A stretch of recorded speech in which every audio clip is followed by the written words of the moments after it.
everybody. Today we're going to talk about HSA for HotSpot Access. We have had a few seminars on using HSA as a SD-WAN device. Today we're going to talk about using HSA as a HotSpot Access device, particularly for three different scenarios. One is for Wi-Fi on the go, another is for providing HotSpot access for some retail outlets, and also to support some different third-party APs. So if you have reviewed our HotSpot design guide, one of the design is cloudx design, basically is to use either HSG or HSA at remote locations and share a central HSG. And the HSA can be used as a mini gateway to work with third-party AP or our own MAP to provide HotSpot access, then share a central HSG for captive portal. So all the policies, user policies and HotSpot portals are configured and customized on the HSG. Then the HSA will provide as a router, firewall, and HotSpot controller to do bandwidth control and also user session control. So another scenario is to use HSA for a retail outlet where you can use it to connect to multiple internal outlet or rather retail devices like POS machines or terminals at the same time to broadcast Wi-Fi. So the HSA again will talk to a central HSG for captive portal and user authentication and also connect to a CMG as a VPN concentrator. So this is basically having HotSpot access riding on top of a SD-WAN solution. So another scenario is to use HSA for Wi-Fi on the go, either in the bus or on the train. So the HSA comes with its own Wi-Fi dual band wave 2 to provide wireless for the devices, and at the same time it has a dual SIM card support. So you can put in two different ISP SIM cards, and we can do the bundling to provide a mobile backhaul. And again, HSA can share with central captive portal to do advertising, can do captive portal and user authentication. So you can go to our online documentation to refer to a demo scenario. So there are a lot of explanations on how we use this device for different scenarios. And the key features that we're going to use for HSA to provide HotSpot access is essentially is a router and firewall. So, and provides the internet connectivity either through LTE in the case of Wi-Fi on the go. If you're putting HSA in a bus, you can use it to connect to a service provider, mobile backhaul to provide internet access for the bus. And also you can connect to MPLS or internet as a primary connection for the retail outlet. And you can also do a bundling within the LTE and another level of bundling with the mainline connection if you are using it for retail outlet. So it's a very versatile connectivity. So this diagram is really a zooming of what you see here for this kind of design scenarios. Okay, this is a cluster of AP and HSA and HSG. So we are just zooming into the detailed setup. So you can essentially connect to multiple AP or MAP to provide or to extend wireless coverage, while you can still use the Wi-Fi, built-in Wi-Fi within the HSA. So the functions of HSG in the cloud is really to provide captive portal and to host the HotSpot user account or to act as a relay server to do the authentication. Then the HSA will be an all-in-one device to provide all the necessary connectivity for both the WAN side and also to the LAN side.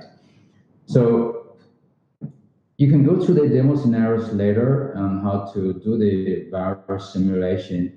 In the next 15 minutes, we're going to do this together in a live box.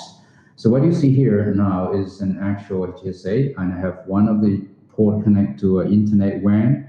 And again, this is optional, depends on how you use it. For example, if you use for retail outlet, you probably have this mainline connection to the internet and optionally use HSA or use LTE as backup. But if you're using it as a Wi-Fi on the go, for example, in the bus, you don't have the main line. You just use dual LTE or even a single LTE as backhaul to provide internet connectivity. So here I have another port is really what you see here logically to connect to my PC to provide the demo later on, and also the configuration. And there's another console port to connect to the console so that we can do the initial bootstrap. And if you look at the side, there are two LTE SIM slots, and I've put in the SIM card in it ready. So we are pretty much ready to go for this demo. And just to check, there are some existing configuration. I'll just do a write erase and reboot it after you reset the configuration to start from scratch. So we can do this together.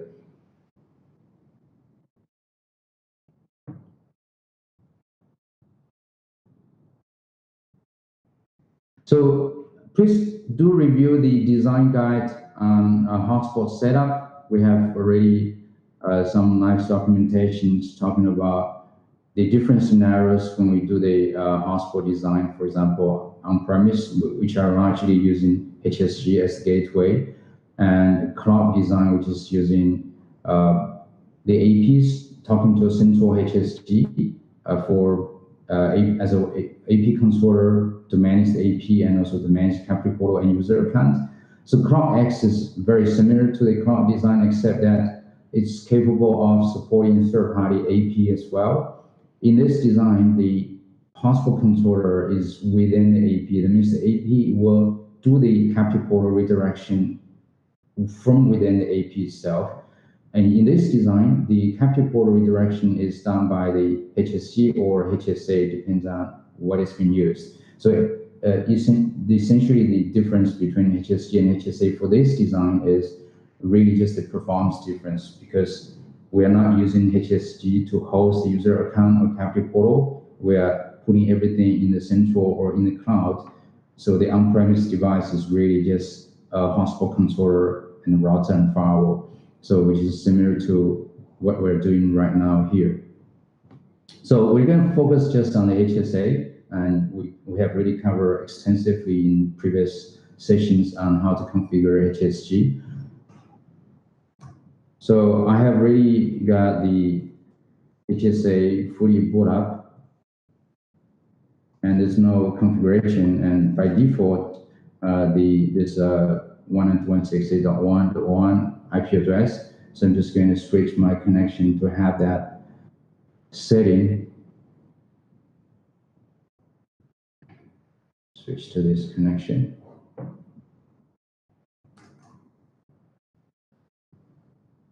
Okay, so I'm just going to log in. I have already put in the SIM card, so the LTE 0 and 1 interface are already up, and I can get IP address. So we're pretty much ready to configure for the next. So for retail, or rather for small cloudx kind of design, we are going to put multiple APs behind the HSA, so that we are using HSA as a mini HSG to provide the Capri portal and hotspot control. The AP will be just purely used as a dummy AP to provide wireless to broadcast the SSID, so that the user traffic hits to the HSA, and where we can do the Capri portal control. So in this kind of setup, you can configure a switch or a VLAN to group the multiple ports to a special VLAN, or rather to be a separate VLAN away from your other terminal. For example, you have different devices connecting to the network. You don't want to mix them up with the copy Wi-Fi network, so you can put them into different VLAN. So I'm just going to configure a separate VLAN, let's say VLAN 10. So configuring the VLAN, there's a guide for how to configure VLAN. You can refer to that documentation on how to configure VLAN and all this stuff. So here I just go ahead to configure this. I'm going to assign other ports which are unused. In real deployment, you probably will connect them to APs, either it's MAP or third-party AP, which are going to broadcast Wi-Fi to connect the user traffic here. So assuming we're going to do that now, and just to prepare the configuration so you can to assign the ports to these VLAN, just because by default they are all in VLAN 1. So you just assign them to VLAN 10, turn it off there, and this is so I'm going to share the same port with the WAN. So it's pretty much and I'm keeping this port as in VLAN 1 because my PC is connecting to this VLAN 1. Where is it? Yeah, my PC connected here because once I switch, if assign them all to, so that I can separate them out to different VLANs. I will still remain in VLAN 1 and other ports in VLAN 10. So if you have different devices, you want to put them into different VLAN, you just assign the ports to the respective VLANs. So I'm just going to save and apply. So once we have the VLAN configured, the next is to configure our VLAN interface so that we can enable hotspot control on the VLAN interface. Going to configure VLAN 10 and to map to that VLAN that we have just configured. And I'm going to create it as a bridge.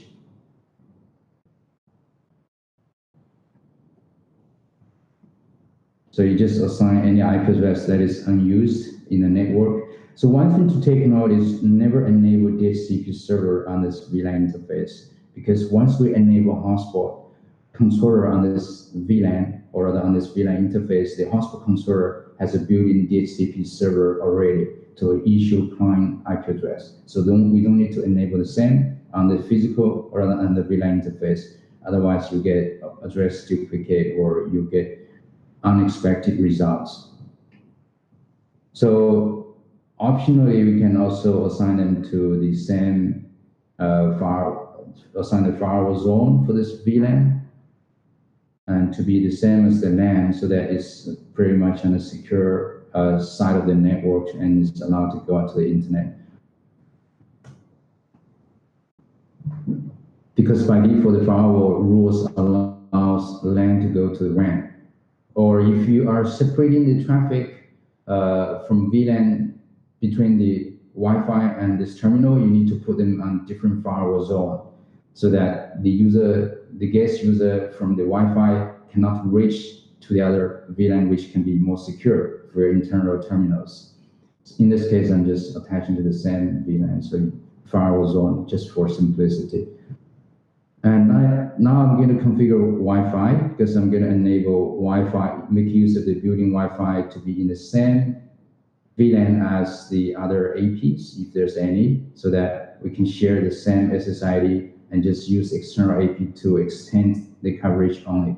So I already configure an SSID, or rather there's a built-in SSID here already from the default config. So I just map to, we just map to VLAN 10.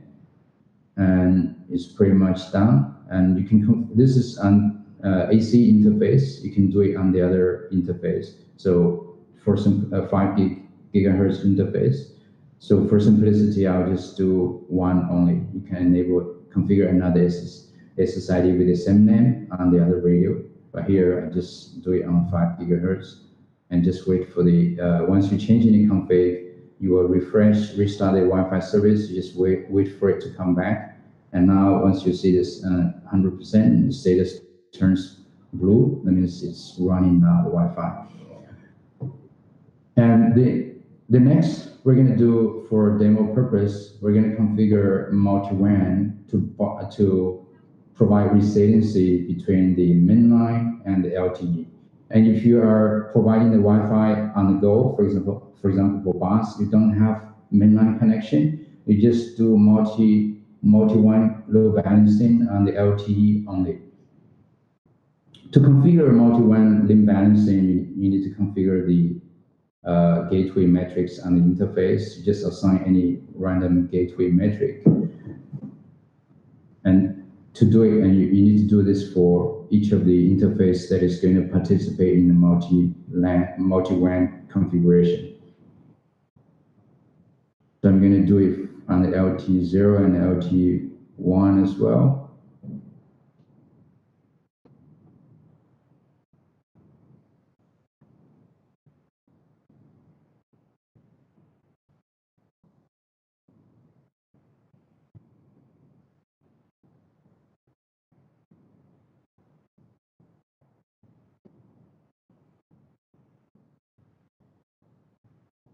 Do this on LT1.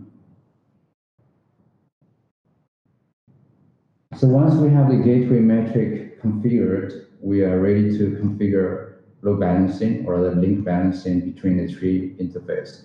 So in most cases, if you really have all three running together,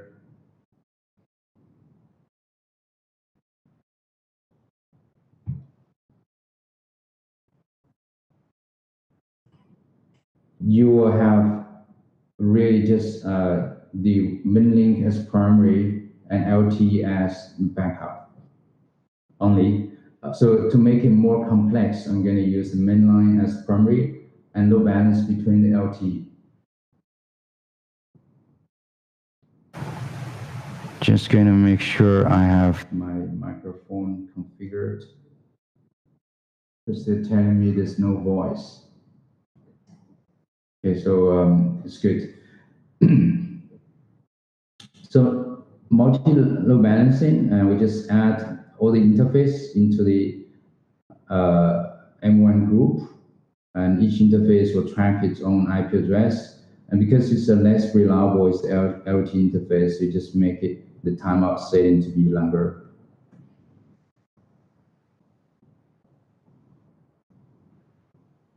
And we're adding LT1.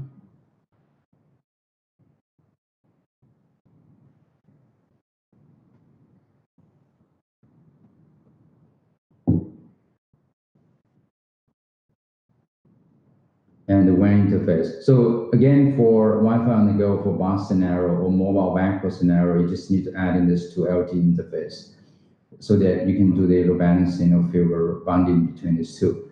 But now I'm just going to make it more complex, so we just do three of them together. And because the WAN interface is the more reliable one, so I just leave the default setting so that ping is faster, failover is faster. And now we just create the members, do the same to assign the interface into the respective member. So one thing is, for this member, this is really to define this to be an active or standby. So what I will do is I will assign the LT as metric 2 and assign the WAN interface as metric 1, so that it's the LT becomes the backup to the WAN interface.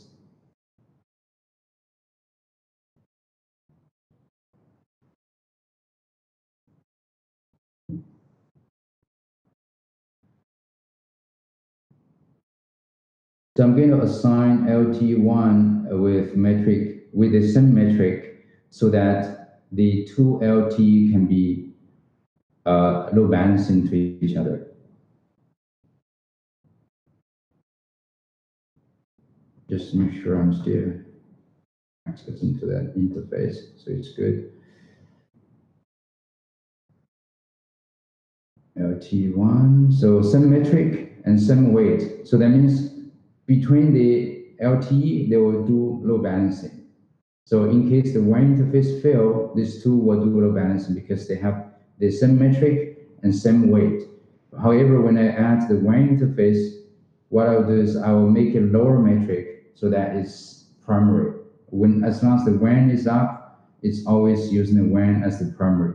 But again, for bus Wi-Fi kind of scenario, you don't have the WAN, so there'll be these two LTE. You can do the load balancing between these two. So I just create a policy, just say, okay, WAN to LTE that means I'm going to use WAN as the primary and LTE as adding the LTE in the same group, so they will work together. If for whatever reason they fail, the last resort is to use the default routing table to route the traffic. I'm going to create a default rule. The M1 is very sophisticated. You can actually specify source destination with different policies to do policy-based routing. And for example, certain application primary go to a WAN interface, backup go to the LTE, and they do failover between each other, or rather they do backup to each other. And for simplicity, I'm just going to use everything default, share the same group for all traffic. So in this configuration, it means all the traffic, you will use the WAN as primary interface and LTE as backup. So all of them, when all of them is up, the WAN takes 100% of the traffic. So now we have configured first we have configured the switch. So configure a new VLAN to group the new SSID, rather to group the wireless traffic. Then we configure an Wi-Fi SSID to map to the same VLAN. And in real life, you have multiple APs. The AP will be connect to that ports, those 3 ports in this VLAN. So they will all share the same network, share the same VLAN interface. And now we just enable the HotSpot config on the VLAN interface. Just show IP interface. The VLAN interface is already there. So we just I just copy the config. You can refer to our online documentation, for example, this link to understand how to configure wireless hotspot for for interface or for VLAN. So I would just copy and paste that config. So what this config says is these are really just the hotspot server IP, which is the same as the VLAN IP address, and a network, DHCP network and DHCP pool. You can start with some IP, a range of IP. They can assign some other third-party DNS. So if you're doing DNS filtering, for example, you're going to filter users' DNS request for blocking purpose, you can actually put an external DNS server IP address where you can, on the external DNS server, you can actually do DNS filtering. So this, in a way, provides some level of filtering, DNS filtering, or URL filtering based on DNS request. Then we're going to point to an external HSG portal, external HSG portal, and this is the external HSG IP address, radius IP, and also the pre-share key. So essentially, this IP is the same as this URL. So if you do beam, so I'm actually pointing to the same server or the same HSG IP. This is the portal, and this is the radius config. So I'm just going to copy and paste them. Before I paste, you can verify that there's actually IP address on the VLAN 10, bridge VLAN 10. So once the hotspot starts, you will actually remove the IP address on the VLAN interface, and it adds a virtual IP or the tunnel IP. So there's no more VLAN bridge VLAN 10, and there's a new tunnel interface taking over the same IP address. So show hotspot. So it is running now. So we can do a test with. So I have actually got my phone projected to my screen. So I'm just going to discover. So there's an mbox Wi-Fi already there. So just connect. I'm getting IP and getting the capture portal. So this is a simple portal. So I will just click to access the web. So I'm already logged in. So if you verify your mbox status, you can actually say that I'm already connected. So I'm able to successfully log in. So if you go to the console or GeoSecurity hotspot clients, so you can see that the client session is connected, and because I'm using the default portal with the embedded username, so it's because I'm using the TCC portal for demo, so there's an embedded user called TCC user. So that means I can now log in, and so I'm just going to do some failover test. And before I do the failover test, I will show my current IP address. What is my IP? And this IP is actually my my office IP, so which is the WAN IP address. So what I will do now is I'm going to do a ping with my current connection to a Google IP address. So as you can see, the response is pretty good. It's less than 20 milliseconds or less than 10 majority of the time. So because I'm using a fiber connection.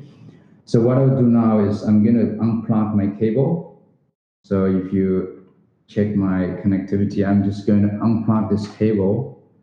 And now you can see the pin is switched to be much longer because now I'm on LTE. And you can see the WAN IP address. There's no more IP address on the WAN interface because I've already failover to LTE. And there's no packet drop. It's almost seamless failover, very quick. And you can check the M1 load balancing status. So I'm really on LTE right now because the WAN is failed. The WAN interface is unplugged. And you can check the status now is load balancing, and it's half-half between the two LTE interface because I'm doing bonding between the two LTE. So the next thing I'm going to do is I'm going to switch off one of the LTE interface as well, just to see I'm still able to connect. So because I'm doing load balancing, so I'm not sure really at this stage which link I'm connecting to. But however, one thing for sure is I must be connecting to one of the LTEs. So just to verify, check my IP address. So it's something else now. That means I'm really using a different connection. So I'm just going to stop one of the LTE and make sure I can still connect. So I've switched off one WAN interface and one LTE. I can still pin, so the connection is still good. And now check my IP again. I might be on the same, okay, I'm still on the same connection, so that means I switched off the other link. So I'm just going to bring up this one. Right now my pin is actually, because the pin is persistent, so I'm going to switch off. Right now my pin is on this connection. So I'm going to monitor my pin and stop this one.